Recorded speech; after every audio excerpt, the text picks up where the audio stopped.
Hi, Craig. How you doing? It's just you and me, buddy. Just you and me. The other grumpy dungeon master. Oh, there he is. There. Hi, Jay. How's it going? Wow, you did this whole podcast by yourself. That's fucking amazing. I'm going home. Good night. Have a good Good night. night. Bye. Hey, buddy. What's up? I am just off the back of a 5-hour game. It went well. Had a lot of really good moments where a lot of people are like just barely surviving by the skin of their teeth. Fun was had all around, I believe. I hope. And one thing to note is if you're triggering the self-destruct of a building and you press all the buttons and nothing happens, you didn't press all the buttons. The alarms have to start blaring. Things have to start shaking. Beep, beep. Self-destruct initiated. Yeah, you have to have that anytime you do a self-destruct, no matter what the game is.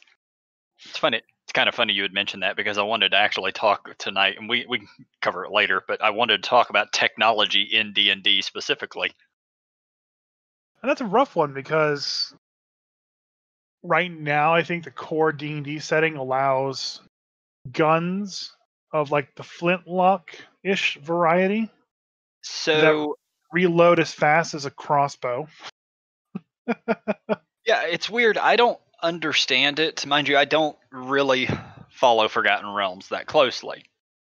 It used to be that Gond, which is the god of invention, had given people smoke powder, is what they called it.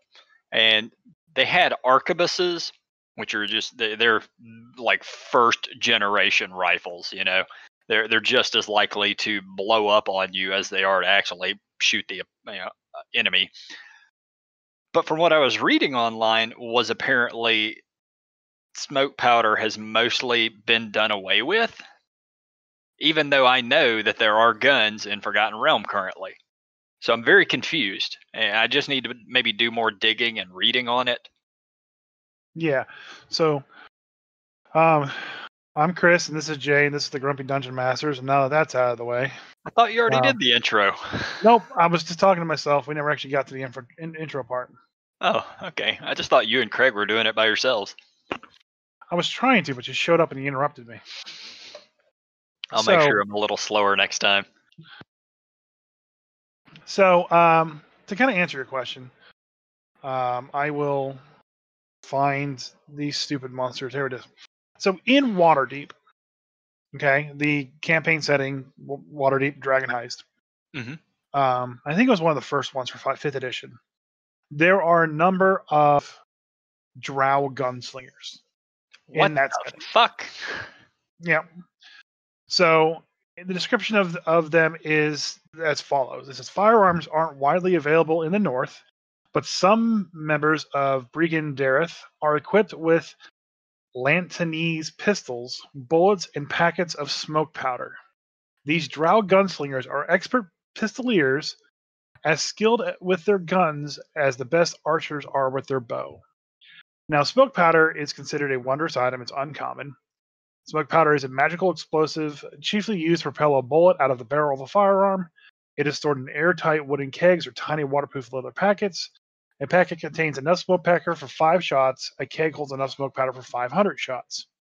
If smoke powder is set on fire, dropped, or otherwise handled roughly, it explodes and deals fire damage to each creature or object within 20 feet, 1d6 for a packet, 9d6 for a keg. A successful DC 12 dexterity saving throw halves the damage. Casting Dispel Magic on smoke powder renders it permanently inert.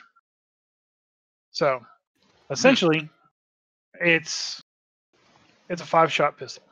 Yeah. They also have the ability to poison their pistol. Yeah, I'm going to shoot you with lead, which is going to poison your blood in the first place. And if I shoot you in the abdomen, you might get fecal matter into your blood, which would also poison you. But on top of that, I think I'm going to put a little wyvern's poison on the bullet. So that's the only part that really I don't like is the poison pistol part. Yeah. Yeah, that's a little too far-fetched for me, but pistol by itself, it does 1d10 plus dex. As much as I really want to hate the idea of drow gunslingers, at least the description you gave me matches up with everything that I know. Right. Because Brigand Earth, like they are sort of the rogues of Menza Berenson. They have contacts in the overworld. They are there fairly frequently.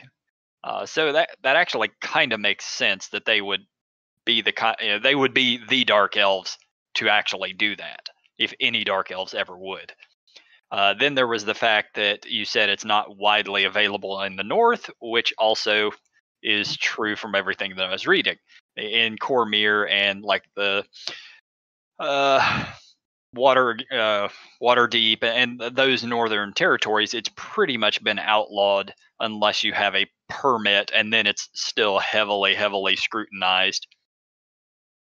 Right. And so the fact that they're using Lantanese, I'm not familiar with where. I'm guessing the name of the country is Lanton or wherever. I don't know this place, but I've never heard of it, which means it's probably not in the north anywhere. So Yeah. The yeah. thing to understand about firearms in D&D, and this is straight from the Dungeon Master's workshop, I believe. Mhm. I think that's in the Dungeon Master's guide. Firearms are in the DMG, yes. Yes.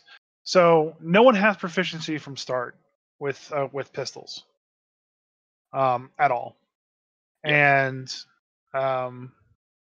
you have to use animation or any ammunition, um, and they do have a burst fire property, I believe, in all of them that lets you do a spray of like a 10-foot cube area with shots. You get to right click McCree. Right, you get the right click McCree, and it uses 10 pieces of ammunition, and then you got to reload as an action or bonus action, Mhm. character's choice. Now in the DMG, there's only for they have the Renaissance items, which is basically what you find in D&D, which is pistol and musket. Yep. Pistols 1d12, muskets pistols 1d10, muskets 1d12, and it's two-handed. And that the 1d12 is better than any bow out there. The pistol is equivalent to a crossbow. You get to add your dex modifier to it when you become proficient. So that lets you have, it's just a hand crossbow at that point in time. There's just a little Yeah, bit. well, it's the reload property that makes it a little less useful, and probably the rarity of it as well. Like you have to carry smoke powder with you to even use this thing. Right. And you have to get proficiency with it, which takes Mhm. specialized training. There is rules for modern items like the automatic pistol, revolver, hunting rifles, automatic rifles, and shotguns. Um, excuse me. So the automatic rifle is the only one that I know of that has burst fire on it. Mhm. So that's the one you fire at a cube and hit a lot of people. Overall, I think it's balanced or a little bit higher on the damage end, but overall, if you can fit them in, fit them in without giving any spoilers away. Even the more recently released campaign settings have pistols in them, like I said, Waterdeep does, Mhm. and there are a few others um, that have mind flayers in the campaign settings, Yeah, and and apparently mind flayers use laser weapons, which is mind flayers and use laser pistols and and antimatter. mind you, I still hate this. I think it's absolutely stupid. Uh, but the fact is, this has been a thing since second edition Dungeons and Dragons. Fucking Spelljammer started this shit, and it's always it. I can't even say it really stuck around because you never see it. It doesn't really pop up, but every once an edition, I think maybe once or twice per edition of D&D, laser weapons make an appearance. I Right. don't get it. I don't like it, but it is a thing. So, here's a question I have: when you fire a laser pistol, what kind of damage does it deal? It does the pew pew pew pew pew sound, and I don't know what kind of damage, but you have to make the sound when you fire it. Pew pew. It does radiant damage. Yeah, should do fire damage personally. And the antimatter rifle does necrotic damage. I didn't even know that was a thing. So there's 3 futuristic rifle items. There's a laser pistol, which is 3d6 radiant, reload of 50, range of 40-20. The antimatter rifle, 6d8 necrotic. Good lord. Right. 120, 360, reload 2 shots, 2-handed. And the laser rifle, which is 3d8 radiant, which is 2-handed, range of 100, 300, and 30 shot reload. Wow. Yeah. I like the pistols. I like the drow gunslingers. I like their flavor. I really do want to hate it, but I can't. Like it almost makes sense. And the Brigand Earth, specifically Jarl Axel as their leader, he's always been sort of a Renaissance style character. You know, for him to, I know he doesn't wield pistols as far as I know, but if him or his people had them, it just kind of makes sense. So what also makes sense to me too is that when drow were first introduced, my understanding was that they were the only class that could do this whole weapon hand crossbow style of dueling. And that's essentially what they do in Waterdeep. They have their melee weapon and their pistol at the same time. Yeah. So, one short sword and a pistol attack, Yep. And that sets them apart now because everybody liked the whole hand crossbow longsword attack from the drow base that everybody freaking uses it. If you're a drow, you get it automatically. If not, you can feed into it, and it's very effective. Yeah, and they always had a sleep poison on their crossbow bolts. Like that was sort of the thing as well. So the drow gunslinger, it's got its pistol, the poison pistol, 1d10 plus 4 pistol damage, and then 2d10 poison damage. My God. Yeah, you fuck around with the drow like between 1 and 4, levels 1 through 4, and you're dead. Stab bang. Yeah, that's a little much. Now here's something that I got to thinking about earlier with smoke powder specifically, because if it explodes, it does 9d6 damage for a barrel. Right. Okay. Yep. Okay, so it is heavily outlawed unless you have a permit and so forth. This makes literally no sense to me. They have outlawed this product despite the fact that all throughout the north there are wizards everywhere who can drop fireballs all day long. Like, you have things way, way more powerful than smoke powder, yet they're not outlawed. I mean, some asshole drops a, what was it, tsunami, or meteor swarm. You think they give 2 shits about a little barrel of smoke powder? It is kind of weird because, like, when you think about it, like necklace of fireballs. When you think about that, it's another wondrous rare item, and that's how Waterdeep starts, is someone casting a fireball. And I guess spoilers for that campaign setting, but it's been out for a few years now. Yeah. I mean, that's how that campaign starts, like, for real. It starts with a fireball going off in public, killing a bunch of people. And no one really regulates the flow of magic items in or out of Waterdeep, you know? But you're going to outlaw smoke powder. Get fucked. Well, I mean, in 5th edition, it doesn't particularly say that it's outlawed anywhere. Well, that's just what I was reading earlier. It's supposed to be illegal unless you've got a permit. If you get a permit for it, which was like 500 gold, you then are only able to use it very specific ways, to keep within the legal means of it. You're only allowed. It will also have 2 wizards and 2 guards overseeing it the entire time it's in your possession. Yeah, that's what the 500 gold is used to pay for. Is the people overseeing it. And I've always kind of wondered that too in the D&D settings. Why mages, wizards, anyone who can cast spells, warlocks in particular with like a demonic pact to them. Like why that stuff was never regulated and like trying to grab under control, because like you look at other settings like Dragon Age where if you can cast spells, you get shipped off to the no place where you have to spend the rest of your life because you're casting spells. Yeah, Dragon Age was fantastic for its setting, specifically because there were two major shifts that I saw in Dragon Age, and one was that if you're a spellcaster, you're pretty much thrown into a prison where you will live the rest of your life. Yeah.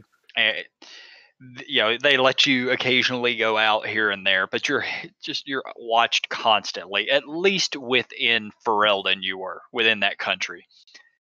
Then there was what happened with the Dalish, which were the elves. So in every other setting I can think of, the elves are the pinnacle of society, the cream of the crop, the top dog of all races, other than maybe dragons. In Dragon Age, they had lost the war. They had been massacred and pretty much, just beaten into submission. So they were the equivalent of, say, a gully dwarf from Dragonlance. They were the bottom of the barrel. They were all a bunch of thieves, cutthroats, lowlives, and poor. And they just lived in little hovels within the cities. Then you had the Dalish who lived outside. They were the more of the traditional elves, but they were kind of like the wild elves. But even then, they were still very, very looked down upon, closely watched, and mistrusted. So yeah, Dragon Age. I loved Dragon Age for that dynamic. That was just a complete and utter switch that I had never seen before. Yeah, and I really like that. I guess in high fantasy settings like D&D, you really can't have that because everyone's, it sucks not being able to play your caster class that you want to play. But in Dragon Age, it worked real well. I never played the RPG version of it, so I don't know how well that worked in there. But I mean, it's the same thing. I've read through the entire books of the RPG. I considered running it a while back and just never had the chance. Yeah. But I mean, you got around it in the game, for being what was it, the Grey Warden? Yeah. Grey Warden, yeah. I mean, you got around it because like you you get a free pass on doing everything illegal. Yeah, pretty much. You get that. They're mine. You get that legal immunity everywhere. So that was really kind of a really cool setting, and it kind of helped shape like the campaign that I wanted to write, for my own personal thing. Like, magic is great. Magic is awesome. It's fun to do all the cool stuff and the cool spells. But at the end of the day, it kind of takes a lot of the fun out of the game, especially when you get to higher levels. Because, oh shit, we have to take over this town? All right, Tsunami. Fuck you, DM. Yeah. So actually, on that note, what was actually kind of funny was tonight's game was meant for 8 players. Okay. 4 showed up. So half of what you were expecting. If 6 had made it, you could probably not alter the encounters that much. But with half, yeah. Here's the thing. I altered one of the encounters. I had actually, to be fair, I had this massive island, and on the island there were just a bunch of doors everywhere. Okay, and I removed 2 archers from the 4 archers, 4 guards, 2 priests, 1 high priest, and a champion level mob. So I took away 2 archers and 1 of the champion level mobs, and they were able to clear the encounter. A lot of it was just them rolling over 20s on their attacks because all these guards had 20 AC because they're wearing full plate. So that was just a miracle on their part. But they had lost 1 party member. The other one was paralyzed, not able to do anything, stuck in the middle of all this. So 2 rogues snuck in, and they pretty much just assassinated half the camp by themselves. And then we went down to do the final encounter, and I shit you not, they beat the final encounter mostly because they cast sleep twice. One took Sleep? out Sleep? sleep twice. So they cast it the first time they cast it, like the person rolled like something like 30 something. Sorry, 28. She rolled 28 and put the high priestess to sleep because even though she's higher CR, she had lower hit points. And then a couple turns later, one of the mobs is running around to wake up the high priestess, the lower end priestess. She has more hit points. The guy casts sleep on her. He rolls a 33. That's her exact hit points. Puts Oh, her to wow. sleep. So both of the casters in this 2 CR2 monsters, 1 CR3 monster versus 4 level 3 or 2 level 3 players, 2 level 4 players. They put the 2 casters to sleep immediately. That's some luck is what that is. But hey, if it worked out, great. They just fucking cakewalked it right over the champion. Just, oh, it's just you now? Stab. Yeah, that's absolute luck. I had one of my players in Icewind Dale the other day tried to cast sleep, and yeah, I mean it just didn't affect anything because he didn't have enough. It just wasn't able to do it. He rolled 1 point less than the monster's current hit points. Oh, that sucks. Yeah, I know. Yeah, that sucks. But it just goes to show you, even at level like 3, one spell can just negate an encounter. Yeah. Tasha's hideous laughter and shit like that can all just ruin encounters. So then when you get to the higher level spells like Tsunami, Meteor, Wish, Yeah. the really cool ones, Simulacrum, Clone, like you can really start just bending the rules, and you've kind of moved outside of being adventurers to, well, how do I beat this quest and not commit genocide at the same time? Yep. Yeah, like the thing is, with like high level spell casting can alter encounters, but damage output wise, you will never be the equivalent of other classes. You just can't. Which is why I never understand why everybody plays evokers.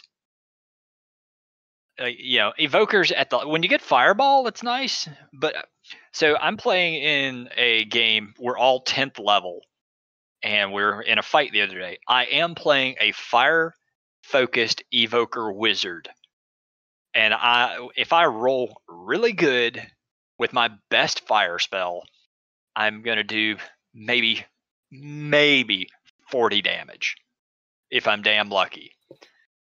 And we had mind you, this is a broken ass combination of classes and whatnot, but a rogue fighter ranger he's Gloomstalker.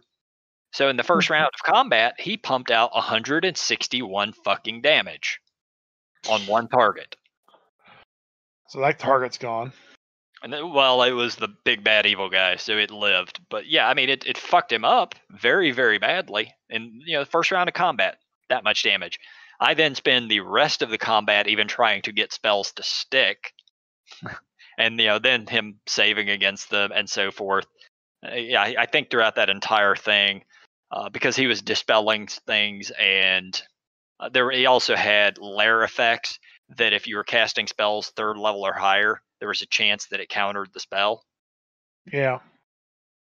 Yeah. Like I ended up doing, I don't know, maybe 30 damage the whole battle. So yeah, evoker wizards are not the way to go. Let me tell you, if you're gonna do high level, go enchantment. Enchantment's the shit. I haven't played a high level caster in 5th edition. I've gotten as high as I think level 5, unfortunately. And I just stick to the the tried and true methods of hold person, dominate. Yeah, most of those spells in 5th edition aren't that. They're okay, but they're not nearly as good as they used to be. Right. Like hold person, things like that. If they fail their save, they're held. But every round they get that chance to break it. Yeah, it almost feels kind of shitty too, because like I've been in a couple situations DMing for a game and like, okay, I'm the caster and I could cast hold on this person, Hmm. or I could ready an action as a monster to cast a spell when it's the rogue's turn. And, like I don't know the legality of doing that. I never have, but like you almost have to do that in a Why? way. Why is that? Because like so like the situation's usually like okay, the priest or caster goes, then the player you just did it to goes, and they get a free automatic save on that, or they get a chance to save on it, Hmm. and then that's two saves they get against your spell, assuming the first one hit, and you get the other one. Well, no, okay. So I'm a player, and I cast hold monster, whatever they call it, on a monster. On my turn, I cast it. He fails Yeah, his save. He is then held. He right, goes through his turn, and at the end of his turn, he gets another save. right. That's what I'm saying. It's shitty because you almost have to wait until the player that you want to attack him while he's held, it's his turn, so you get the full benefit of it. So like I if see what it's you're saying. yeah, I wouldn't do it that way, but yeah, I it feels real feels so crappy, but that feels like the only way we can kind of like make those spells worthwhile because I ran into that situation tonight where the priest cast, whole person on the elf. She failed, you know, hmm turns come through, one ranger gets an attack against her, hits and crits, that good stuff. But then it's Yep. immediately her turn. She doesn't get her turn. She passes the save. She's no longer paralyzed. That's like the best scenario of that. Right. But if I would have just, waited until after her turn to cast it, two guards could have just popped up and like both had shots at her instead of Yeah. just one ranger. If yes, and you're absolutely right. Like that is if you're working in tandem with your team, that is absolutely the best way to do it. But it feels crappy as a DM doing that to players. It feels crappy as a player doing that. Like Hmm. yeah, as a spellcasting player, I don't even do that stuff. I just do it on my turn how it's supposed to be done. Despite the fact that yes, I could probably have more effect if I waited until after they went. Which kind of steers into a conversation of initiative. Okay. Again. So correct me if I'm wrong, but in Greyhawk, you rolled initiative every turn, right? You mean in early edition, like first edition, second Yeah. edition? Yeah. No. As long as I can't say for first, I never played it. For second edition, it's been forever since I played, but I'm pretty sure you only roll it at the beginning of combat. Man, yeah, I honestly I would Yeah, have to yeah. I'm look. looking. I looked it up right now. The Greyhawk initiative. Um, you roll initiative every turn. So sorry for every round. Every Every round. round. Yeah, be very very specific because Yeah. round and turn have Yeah. Yeah. completely Yeah. Yeah. different meanings. Then. So you roll initiative. It goes from high. Sorry. Initiative now runs from low to high. Creatures with lower initiative can act in combat before creatures of higher initiative. But essentially, you re-roll initiative every round. Hmm. So you kind of get a mix-up of things that happen. Now, if I'm sitting at a table with my players, fuck that. You want to add an hour to your game combat time? That is horrible. Yeah, But on D and D that's Beyond, probably why they got rid of it. it wouldn't. It would be seamless because when you step through the encounter tracker, um, when you get to the end and you click next and you go to the next round and it goes back up to the top, you can have it automatically re-roll initiative for everybody. Like if it Yeah. was a toggle and just rearrange everybody. I think that'd be really cool. I think that would add a flavor to an element to combat that was very unique. Hmm. And that would add more of a dynamic to the system. Currently, the system doesn't do that. And if it wasn't automatic, I would never try it. Yeah. In fact, I'm going to write down that question right now while you talk about for a little bit, so I can ask D&D Beyond developers that specifically. Well, all right then. I don't know what I'm going to talk about. Just drop this bomb on me. How about that? You're welcome. Thanks. So, hi guys. How's everyone doing today? How do you spell initiative? INI T. Damn it. TA. I don't remember. I can normally do this, but INITIATIVE. Thank you, Google. Oh, you Googled it, you cheater. Well, my brain is trying to think about what I'm going to talk about while you do this. So I want to talk about the greatest spell of all time, Psychic Scream. And I might. Well, I wrote the question. We can go back now. Oh, okay, good, because I didn't want to talk about the spell again. I think I did that 2 podcasts ago.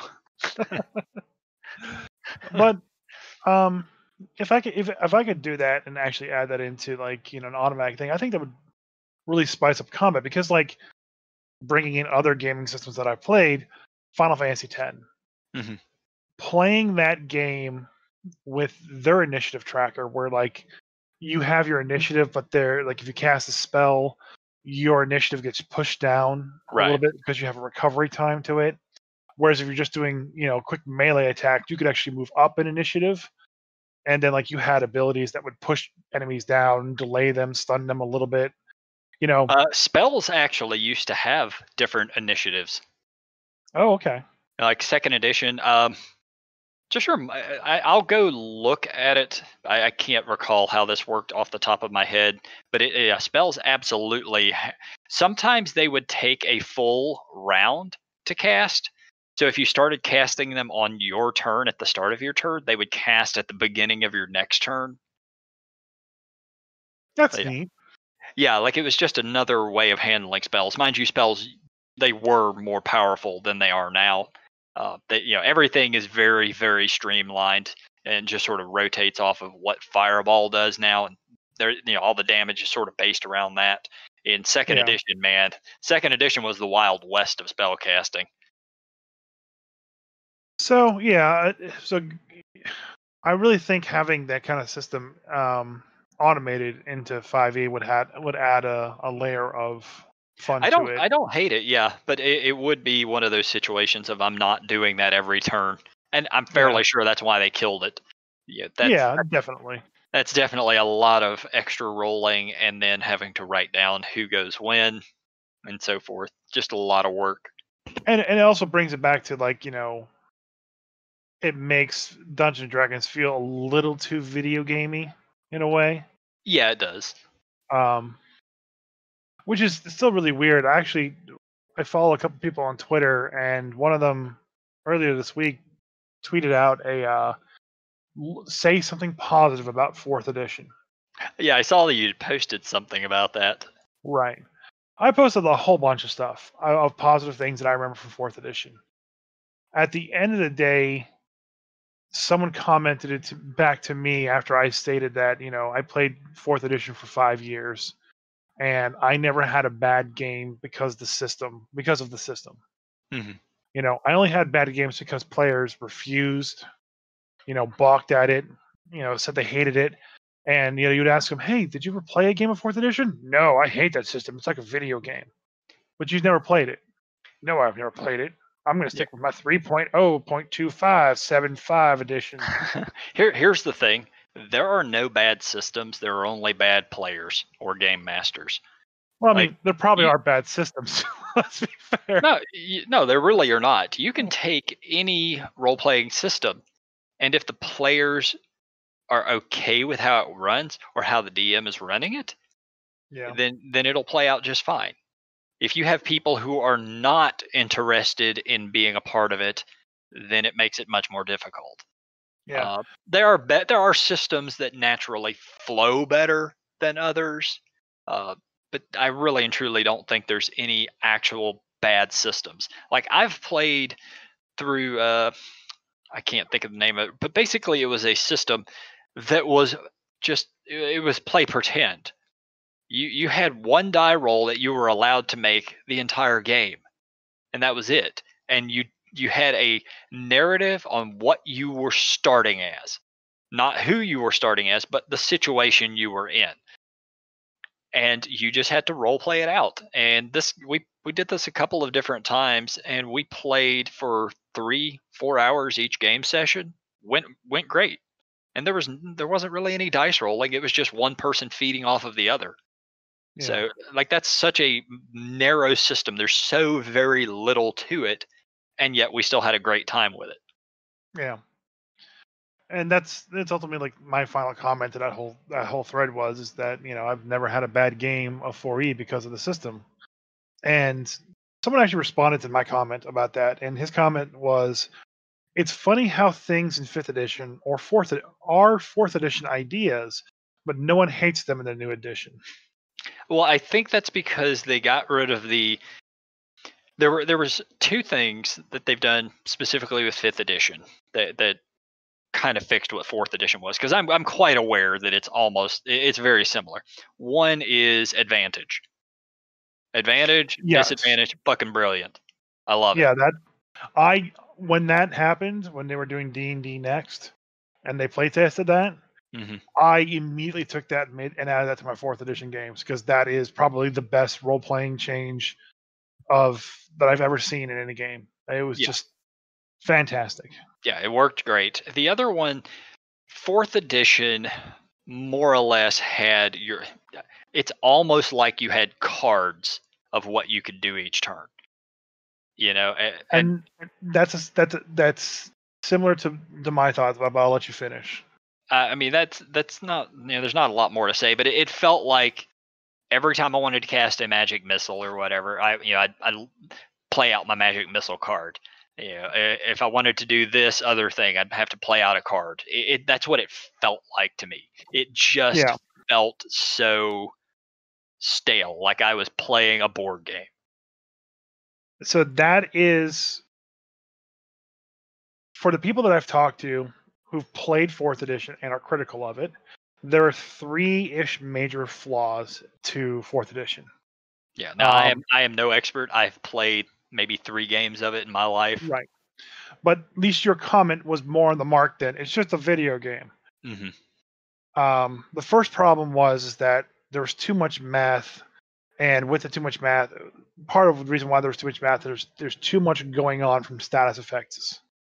So like advantage in fourth edition was +2, and then if there was cover, then it's -2, and there was just a calculation of what you had to do and remember, especially with like status effects going on, because there were a ton of status effects in fourth edition. Yeah. So it suffered from the modifiers problem that third edition suffered from. Right, and that caused a lot of the problem. The second is that once you got past about level 10 to 13-ish, remember, fourth edition went to level 30. Yeah. Once you pass like that level, like the 13, 15, 10, 13, 15-ish level, it became a game of not what does your character do, but what order do we as a group do our abilities. So you could essentially take all your cards, like you mentioned, you could put them in a particular order, and that's how every single round of combat worked for the rest of the game from 15 to 30. Yeah, and Yeah. No. I'll pass on that. It started with the cleric stun, then it followed up with the fighter attack, followed by the fighter action surge, and then the fighter this, and then That right there is why I say, and everybody else I guess says, it felt like a video game. Because Right. if you're a World of Warcraft fan and you get all of these massive boss fights, okay, he does this, it's time to stun. He does this is what you do. Now after he's stunned, these rogues have to be in position to do this, and it's literally never going to change. It's just a boss fight. That problem didn't occur until you were at higher level. Right. Well, in World of Warcraft, it doesn't. It does sort of happen before then, but you primarily will see that on the massive boss fights at the later portions of the game. Yeah. So levels 1 through 8 were a lot of fun. So the third major problem is the encounter the encounter daily, and at will powers Mm-hmm. being on cards. But the problem is not that they were on cards, okay? Because you show me a wizard in 4th edition with all their cards. You show me a wizard in 5th edition with all their spell slots. It's the same thing. It's just Right. presented differently. Yep. But the problem is that every single class had those same exact at will encounter daily reactions. And they were just kind of all grouped together like that. So they didn't have different flavors. So a fighter felt the same as a wizard, felt the same Mm-hmm. as a scion, felt the same as a barbarian. They didn't play really differently. Yeah. The And classes that did, like the Avenger and the Barbarian from the Feywild, are highly remembered because they were unique and different versus all the other classes that had that same just okay, which encounter daily or at will power do I use at this juncture? Yep. So when they moved away from that in 5th edition, it feels fantastic. Yeah, I have played the literal hell out of all the board games, the D&D board games, which are all based off of the 4th edition system. Yeah, you actually get the cards, you get your at wills, you get your dailies, and so forth. And it works beautifully as a board game. I just would not want to keep doing that as a tabletop. Yeah, A board game, it's you're only playing for an hour. You're going through this thing, but yeah, I want variety of character. And whether that be through role playing or it needs to be through role playing and through the build of the character. yeah. And then there's a lot of problem too because they front loaded things with feats. Mm-hmm. Like and this is a show for like how the difference in why how what there were words that I am saying now. Language. And this is what separates just DMs from good DMs. So Chris Perkins was DMing an Acquisition Incorporated game. Mike Krahulik was playing his legendary character Jim Dark Magic. Mm-hmm. And he wanted to use prestidigitation to like dim the lights, make himself seem bigger, and use that as an intimidation check. Essentially, substitute Arcana for charisma to intimidate. Chris Perkins said, "Perfect, awesome, do it," and he went with it. Yeah. When you go to 4th edition, that's not something you can do. You're supposed to play everything by the book. However, there is a feat you can get that does that exact same thing, lets you sub Arcana and place a Charisma for Intimidate. Just like there's a feat for you to sub Athletics and place a Charisma Strength and place a Charisma for Intimidate. I said Arcana, so I meant Int. Like those situations are just base rules in 5th edition. Yeah. So there were problems. You could nitpick a lot of things in 4th edition, but at the end of the day, I think it was a good stepping stone into 5th. And I know we talked in the past about like what's next because they seem to kind of like the rounding out the life circle of an edition. Yeah. Well, Tasha's comes out in like 2 days, or maybe it's tomorrow even. When the time the podcast comes out, it comes out. It'll be the day the podcast comes out.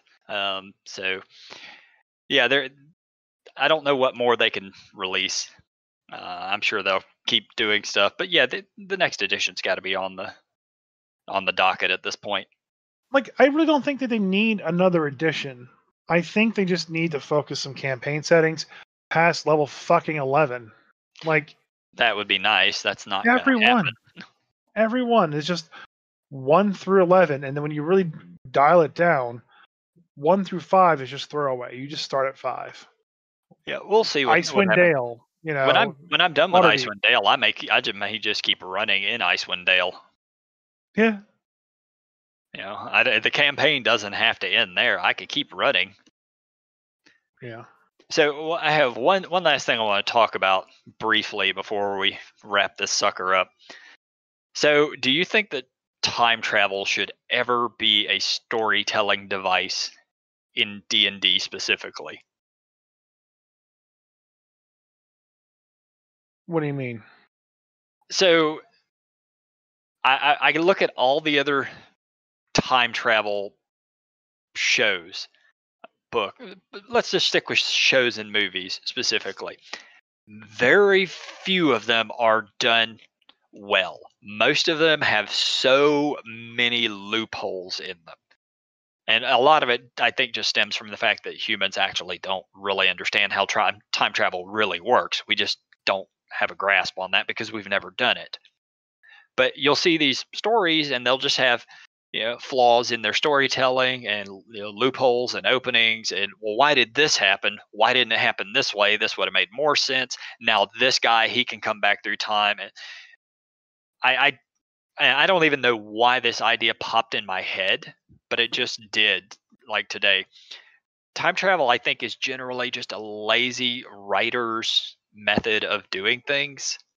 And I was just kind of wanting to get your opinion on whether time travel should ever be a thing in Dungeons and Dragons. As far as I know, it never really is, but I've had DMs that have done it before.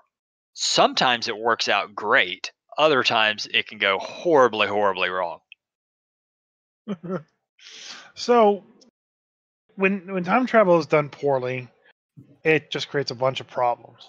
When time travel is done well, with a lot of thought, it's usually really good. So the most recent example of a time travel story, spoilers, is Avengers Endgame. Yeah. Which is, I would say, on the poor side of how they handle time travel. Yeah. Mind you, I absolutely fucking love those movies.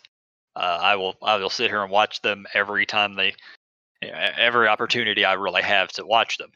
Fun as hell. But yeah, they're kind of poorly done. You can nitpick whatever you want. Okay. Like the whole scenario.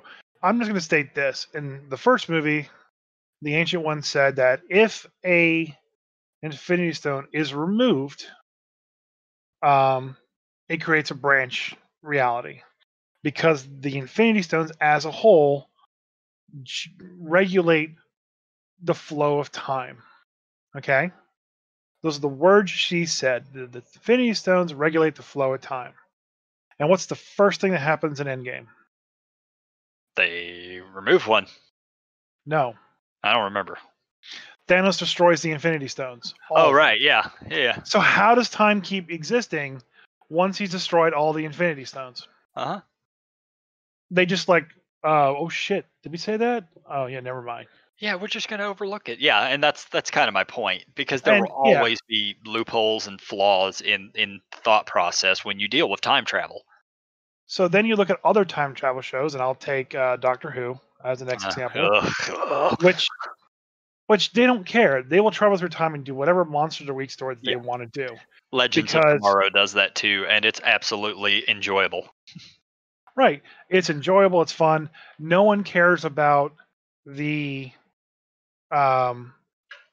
problems that come up with time traveling and like meeting Shakespeare or whatever, because kidnapping Socrates and bringing him back, or bringing him forward in time so that he can, help do your study at San Dimas High. Yeah. So like it doesn't matter in those time travel stories, and I think those are the ones that are more important. And I don't know if we talked about this on the podcast at all, but there was, and there is a story out there about a guy who sent his D&D players back in time and described the same. Oh, the mountain. No, yeah, you did talk about this. Yeah, a couple episodes back. So you can fall into that situation where like, oh shit, what happened to the mountain? Oh, it was a Terrask. And those are fine too, So it really depends on what you're trying to drive home with the time travel narrative. Are you writing a Doctor Who story where the wibbly wobbly timely wimey stuff doesn't matter at the end of the day, or are you trying to have a very concise, consistent plot with real time travel rules that you want to follow, a la like Back to the Future? Yeah, and I guess it really does depend on the campaign. Yeah. I played in some campaigns that are lighthearted, goofy, and fluffy, And for those to have that Doctor Who feel to them would be just fine. But I've also played and run a lot of them that are very sort of straightforward and serious. So time travel runs a massive risk in those kinds of games. So, I guess on a final note, there are a number of Star Trek / Doctor Who crossover. And I think it's the Star Trek Doctor Who assimilation crossover that happened in like 2012, where the Cybermen teleport to an alternate dimension, which is the Star Trek universe, and they wind up getting caught by the Borg, who assimilate the Cybermen. And at the end of the comic, there's a bunch of cool stuff happens. But at the end of the comic, when they resolve all the problems, the Borg got the time travel technology that they have from the Cybermen. Oh no. Okay. Yeah. And that's what caused all the time travel problems in Star Trek Generations. Fucking Doctor Who. Leave it to him. Damn it. All right. I think that's about enough for this week. We will see you guys next time. Bye, Craig. Goodbye, Craig.